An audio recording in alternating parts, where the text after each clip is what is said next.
Hello, everyone. Welcome back to the Joyride podcast.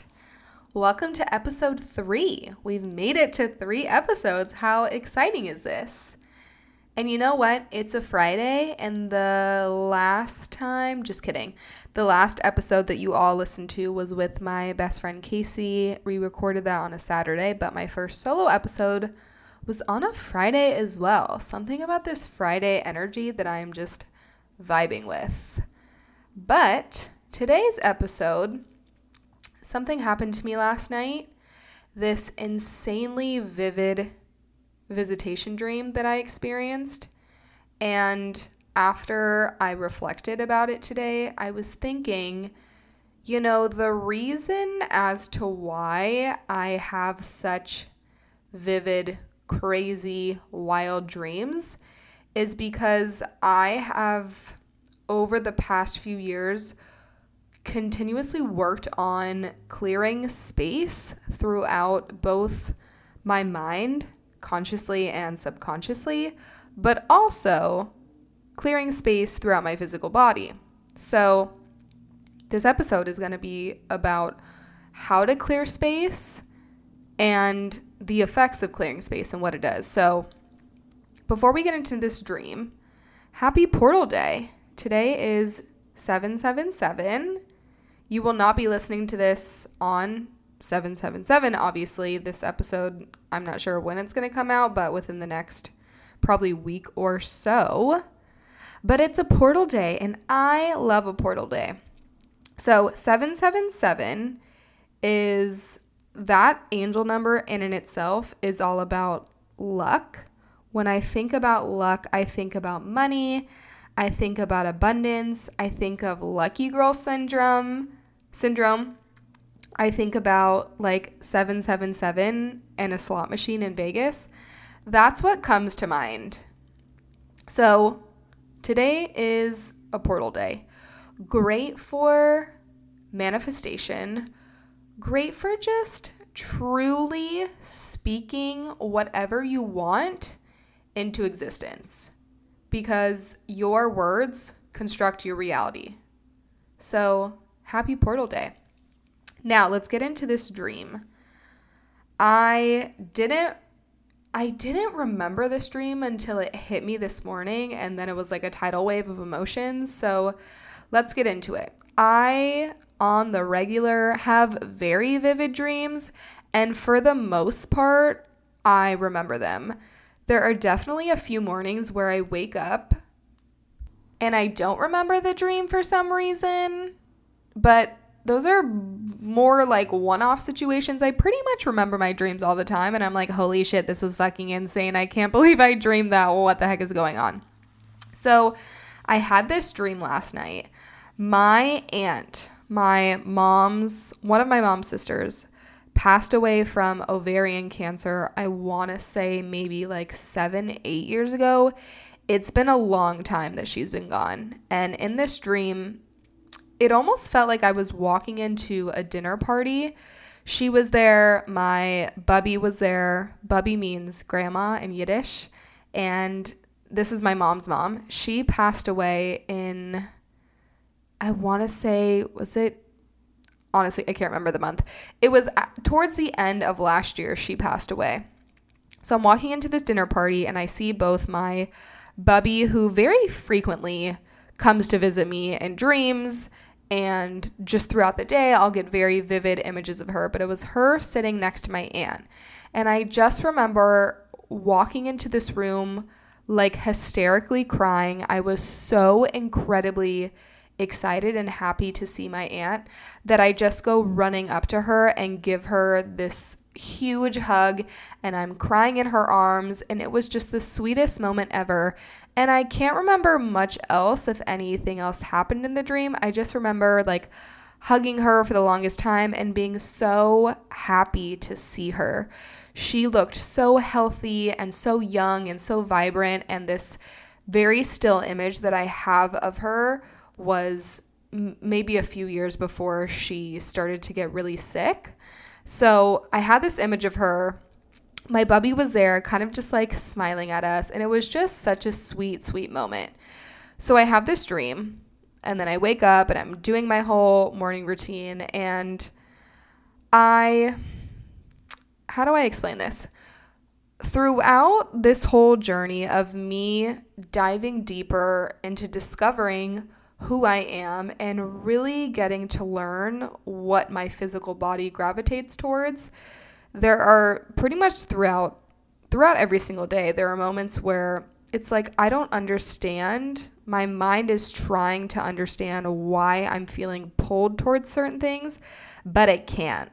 So I've just learned to let my physical body do what it feels like it has to do, whether that's me moving a certain way in a meditation, or I just feel gravitated towards this crystal of mine, or I just feel gravitated towards listening to this genre of music. I don't know, but you can get what I'm going for here.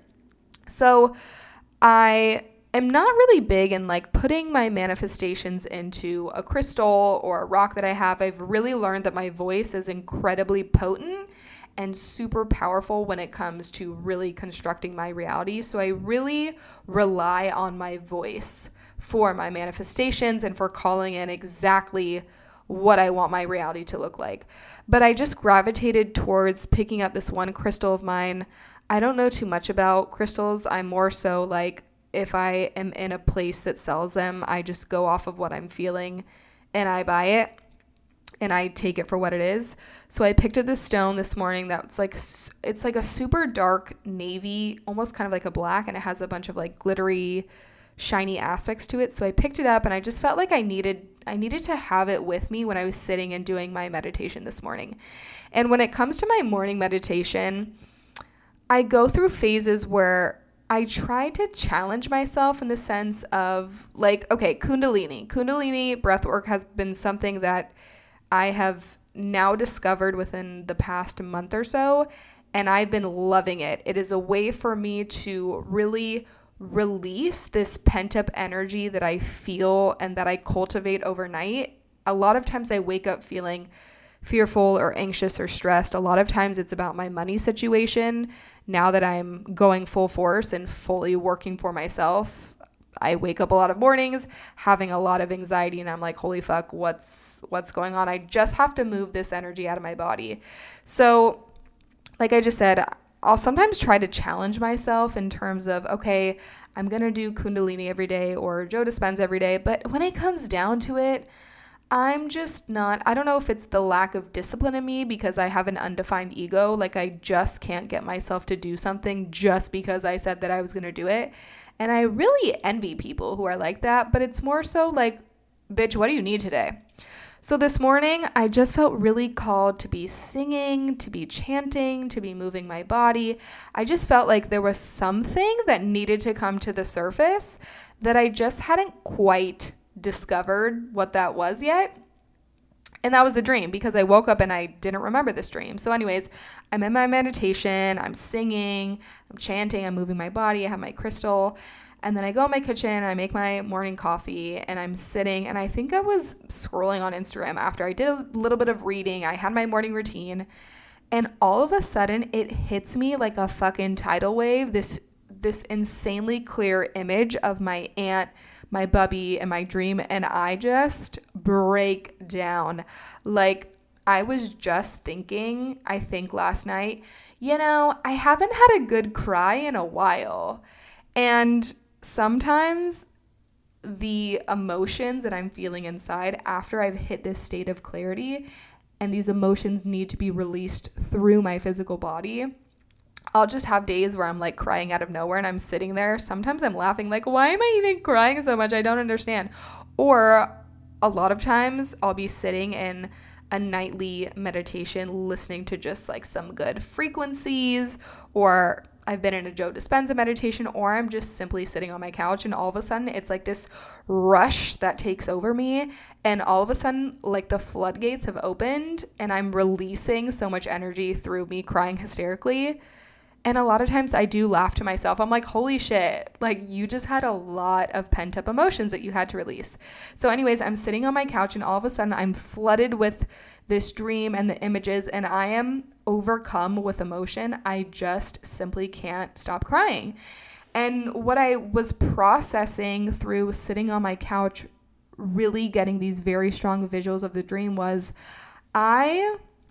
growing up, I didn't really know how to process all of the emotions that I was feeling in my physical body. So what that looked like on the outside to people that loved and cared about me, especially my immediate family, was Rebecca's cold, she's closed off, and she doesn't give a fuck about anyone else but herself, basically. And I didn't really know this about myself until I was a young adult, and I want to say in college, where some of my family members actually said that to me. And obviously that's very disheartening to feel, but I was just at the start of like, okay, I think there's a lot of things going on in my system, but I don't really know what, and I don't know how to process it. It honestly wasn't until I found out about human design and I learned that I'm an emotional authority, and I have a few gifts coming from my solar plexus, which is the emotional center. One being gift 36 or gate 36, which is I'm really, really great at helping other people solve their own emotional issues. But I'm my first case study. So everything that I feel in my body, I feel, one, being an emotional, 50% deeper than everyone else. But I'm really good at helping other people. But the things that I go through, I'm going to experience these emotions on such a deeper, more intricate level where I'm super connected to the emotion, but I also have to process it through my own way, my own filtering system, my own way of processing emotions. So I'm losing my train of thought here, but coming back to the dream, as I'm sitting here crying on my couch, I'm thinking, oh my gosh, like I have been harboring this guilt in a sense that I've felt for a very, very long time. I was never super close to my aunt. I was really incredibly close to my bubby, which is my mom's mom, but I was never super close to my aunt. So when she was sick with ovarian cancer and I literally see this woman who is my mom's best friend deteriorating, I didn't know how to vocalize just that I loved and cared for her. And I think I was in college. I must have been like a sophomore or a junior at the time. But I remember seeing her for the last time in her hospital bed, and I just couldn't even speak the words, I love you, I think. It was just it felt very awkward and very weird to me because, again, I mean, she was my aunt, but like we just hadn't built this really strong bond that I had built with other people in my family.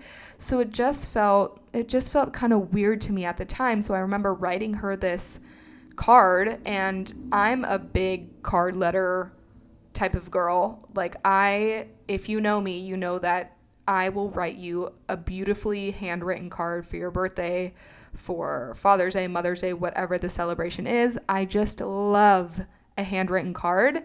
And to me, I've always felt like you don't even need to get me a gift. Just write me a card saying how much you love me and like what I mean to you in your eyes. And that's all that I could ever ask for you. Or from you, sorry. So I remember giving her this card and thinking like, okay, this is how I'm showing her my love and that I'm thinking about her, and I'm just here with her during this time, this season in her life, which is her coming to the end of her life. So through having this dream, it really felt like this huge release of guilt that I had been harboring, that I didn't even know until now that I was harboring in my body, of me feeling guilty for not knowing what to say, for not knowing how to act around this person who was a big part of my life. So it really felt like this huge release, but also like this big just hug of guidance, hug of support, just very clear message from her and my bubby, spirit guides, that they're watching over me, that I am fully and divinely supported in who I am, in this path that I am so courageously walking and paving for myself. So that I was overcome with emotion this morning, and I'm now sitting here reflecting on it, smiling about it, just so incredibly grateful for this experience. that I'm able to have this experience. And that's going to be the topic of today's episode is how do you have these experiences? Like, how do you actually clear the space within your body to have these mystical, out of body experiences that truly really feels like the divine in the universe is working through your body. So once this all happened, I was thinking, is there some type of significance with her today? Is it her birthday? Is it around the time that she passed? And it's neither. And then I realized, I went on Instagram and I'm like, holy fucking shit, it's a portal day. And a psychic, I don't know what other terms she describes herself as, but this medium. I had got my mom a session with this medium that I've been following for years. And I follow her on Instagram, and she posted this reel today about it being a portal day, 777. So it's July, which is 7. It's the 7th day of July, obviously, and 2023 adds up to 7. So she mentioned something in this reel about having like super, super deep, vivid, realistic dreams. And I'm like, holy shit, it's a portal day. Like, what? Of course, this dream is coming through today, and it's granting me and allowing me this huge release. And this is just another tidbit that I want to mention. A lot of times we are all walking around with this harbored guilt, fear, resentment, I don't know, just negative feelings that we harbor in our body. A lot of times, we have to think about our subconscious mind and our conscious mind. I remember reading in this book recently that our subconscious mind rules like it's a large number, like 95% of our thoughts, and our conscious mind is only in charge of like 5% of our thoughts. So if you think about it, there's a lot of shit that we are constantly carrying around in our physical body that we don't even know that it's there until it comes to the surface and is being released. And for me, that was what this dream was about. I clearly have been harboring something in my body that I really consciously didn't even know was there until it came to the surface today. And I'm so incredibly grateful for not only that very clear message that I'm being supported and watched over and to keep on going, but also to have this incredible release. So I know that this story turned out to be longer than I expected because I just like to talk. So let's get into what it means to clear space. So the first thing that I think about when it comes to clearing space is, one, I really think about the epitome of a generator. Right now, collectively, about 70% of people fall under this generator category.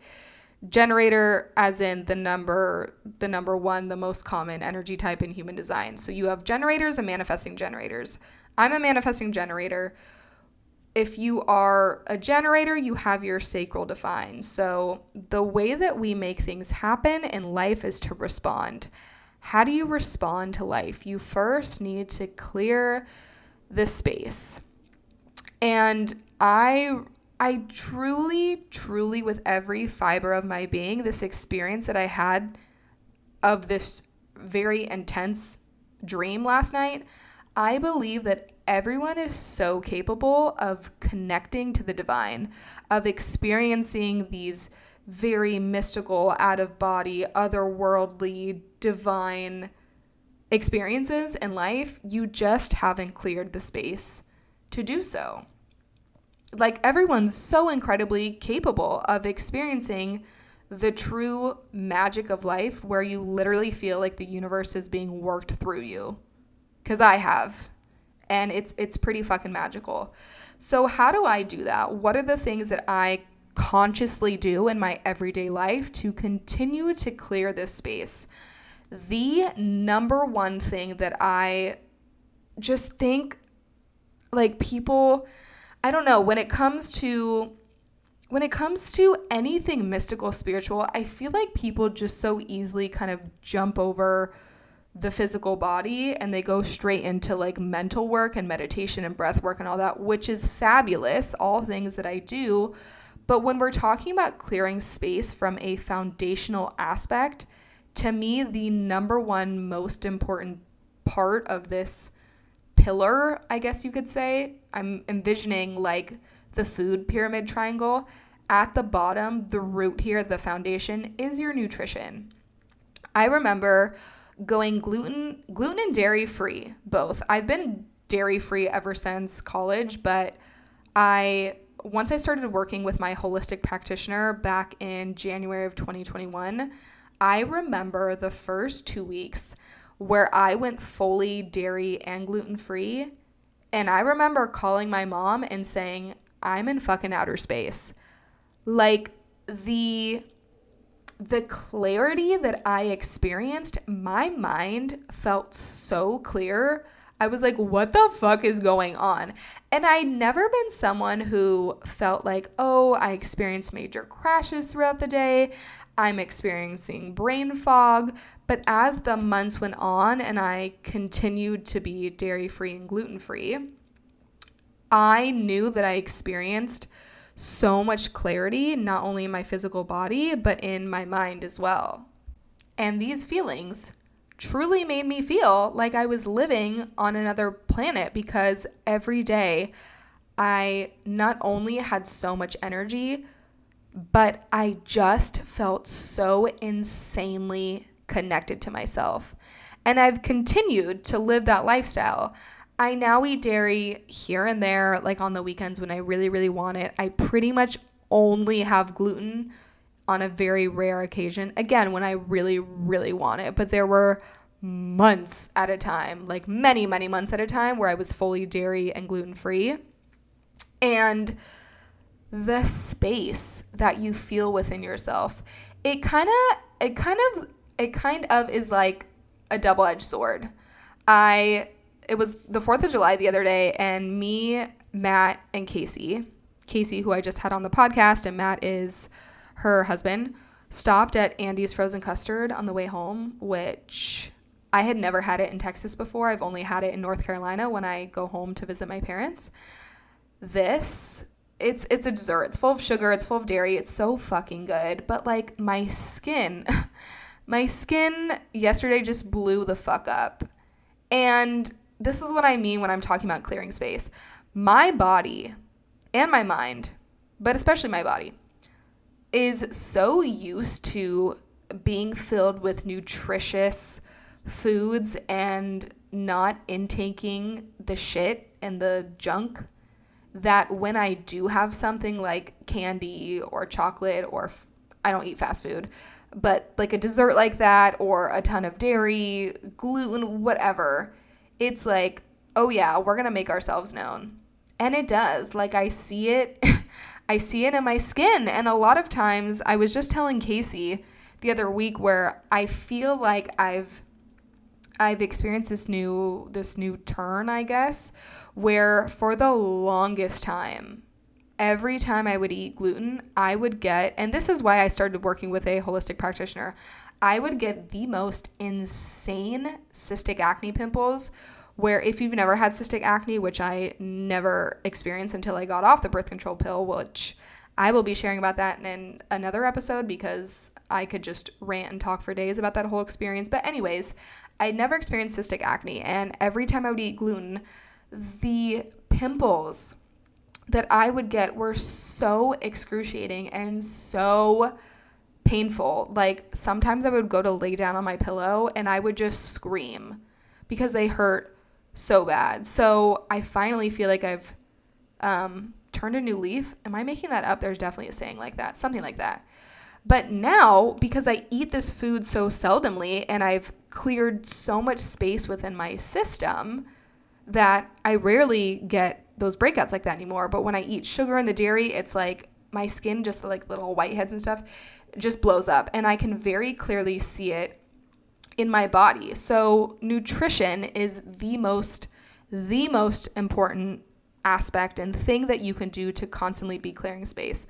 Also, because of the way that I eat and because I've really worked continuously on getting rid of this stuff in my diet. I rarely drink alcohol. And when I do, not only do I feel it, like I was at a birthday dinner with some girlfriends the other weekend, and I had maybe a fourth of a margarita. I mean, granted, it was a strong margarita, but I was starting to feel it, and I did not like the way that I was feeling. Like, I could feel myself just slurring my words, and it was not good. But over the span of these past few years of me consciously creating that space and clearing this energy out of my system, I know that when I'm drinking alcohol or I'm eating gluten, like my body goes into stressed, anxious mode. And I can feel it. I can feel it so hard, and it fucking sucks. And here's the thing.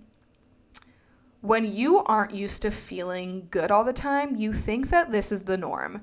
You think that this is normal to feel like shit every day. I'm telling you, you are supposed to be walking around this earth feeling fucking amazing every day. And if you don't, that is a problem. I didn't even realize until after I started working with my holistic practitioner, oh my God, I would experience blackouts in the gym every time because my blood sugar levels were so low.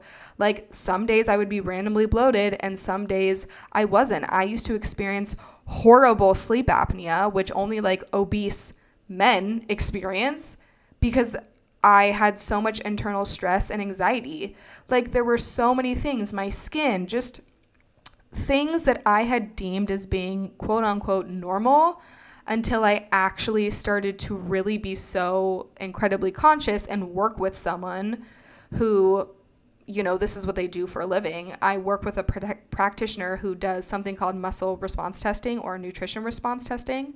Again, this will have to be in another episode, but I started to pay so much incredible attention as to what I was putting in my body. So I now know that, like, if I have alcohol, if I have sugar, if I have, even there's a ton of gluten-free snacks that I eat where like I can feel it in my body. I can feel the fog coming in. I could feel that I'm not as connected to myself. And I love being connected to myself. It's the reason why I live the lifestyle that I do. And I rarely drink and I eat the way that I do and I work out the way that I do, because my connection to myself is my anchor. If I don't have that, if I can't experience that, everything in my life, everything else goes to shit. So that's really the pillar of creating a space, is your nutrition. Beyond that, it's the practices that you engage in every day, the habits, your behaviors, your patterns. For me, a huge part of clearing space is my morning routine. Right now I'm doing some type of breath work, energy work. Like I mentioned before, I need to be clearing this energy out of my system. Meditation is another huge one for me. And if you are someone who is not the biggest fan of meditation, I challenge you to look into different ways to practice meditation. For a while, I was on the Joe Dispenza train, which I still do some of his meditations here and there. You can just pull them up for free on YouTube. But I'm really into Kundalini breathwork right now, especially if you are a sacral being, so a generator, either a generator or a manifesting generator, or you have your root defined. We love to release energy. So releasing energy through breath work, through movement, whether that's just a walk or working out in the gym.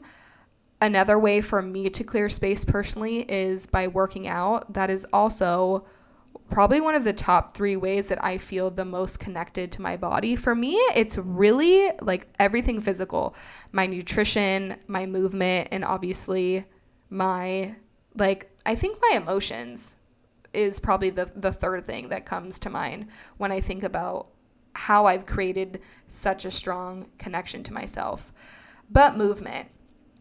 I have really gotten to know my body and the fact that it loves physical movement, but again, it's all about clearing out and moving this energy through my system. I need some type of movement in the morning.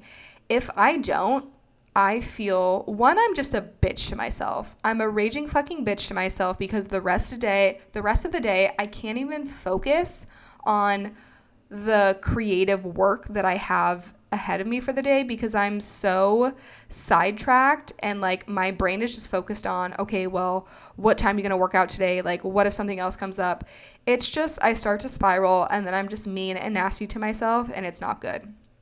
Also, I just feel foggy and I don't feel awake. And of course, like anything in life, I know that I need to give myself rest days where I'm not even going for just a walk, because in my mind, you go for a 30-minute walk, like that's movement. Sometimes even like a 20-minute walk. That's movement. That's a workout to me.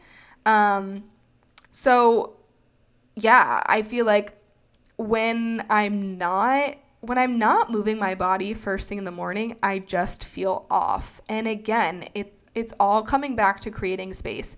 That to me, whether that's, again, going for a walk or getting in like a really sweaty workout with like lifting in the gym or even just a good ass Pilates class or something, I just need movement in my life. So if you have a root defined, if you have your sacral defined, and even if you don't, because I know that there are reflectors and plenty of manifestors and projectors out there who don't, just trust me on the fact that some type of movement, because when you think about it, movement is allowing you to really move this energy in your body.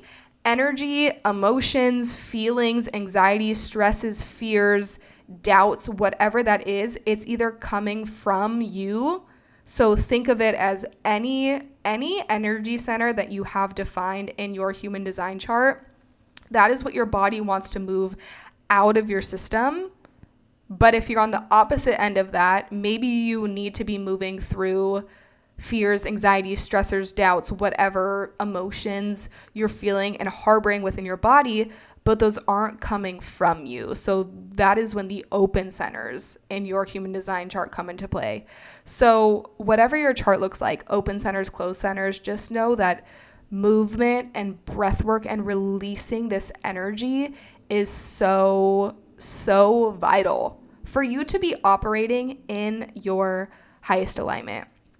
Something else besides nutrition and energy movement is just the energy of the people that you are surrounding yourself with, the energy of your environments, the energy of what you are listening to. I mean, I love to be alone. I love to be alone so much. I'm very comfortable with it. But when I consciously put myself in environments and situations, they raise my vibration. They allow me to clear space and open up space for me to respond to things in life. So whether that's a nice coffee shop or going to Soho House and doing some work, like I just like to be in nice places and spaces for that space, for that exchange of energy. But also I'm very conscious of who I'm giving my time and energy to. As a manifesting generator, like I have to be very, very careful with what commitments I make to people because I am connected to a lot of people. I love spending time with a lot of different people. But at the end of the day, conserving my energy for my own space really is so incredibly important to me. And beyond that, what you are feeding your mind. So going on Instagram, scrolling, who are you following? The media, are you listening to the radio? Are you reading newspapers? What articles are you choosing to read every single day? What podcasts are you listening to? What YouTube videos are you watching? What TV shows are you watching? When it comes to the media, I live in a bubble and I really, really like my little bubble. And sometimes that bubble gets popped and someone bursts my bubble, aka most of the time it's usually one of my family members because I don't hang around a lot of people who engage in the media. But when it comes to listening to the media, the government, these TV shows, oh my gosh, you guys, protect your energy, protect your space. I don't give a rat's ass when I'm also very open-minded because I have an open ajna, and I really just don't give a fuck about arguing with you in regards to the government and political things. I'm just like, I think what I think, and that can change, and you can think whatever you want to think because that's totally up to you and your own opinion, but I'm good in my little world here. I don't watch any type of cable TV. Really, the only TV that I watch is like a specific show on, I don't know, a certain type of platform like Netflix, Hulu, whatever. I have certain people that I watch on YouTube. I'm just very, very specific with the media that I choose to consume because all of this has to come into play when it comes to clearing space. Just think about it. If you are constantly being fed this garbage, this negative energy from external factors, it is truly like clouding your sense of connection and your sense of this space that you should be pretty much at all times really taking inventory of what is taking up that space. Because if something or someone is taking up space within your mind and your body, and that thing is not, creating some type of positive effect on you, you need to make sure that you're clearing the shit out and clearing the space out.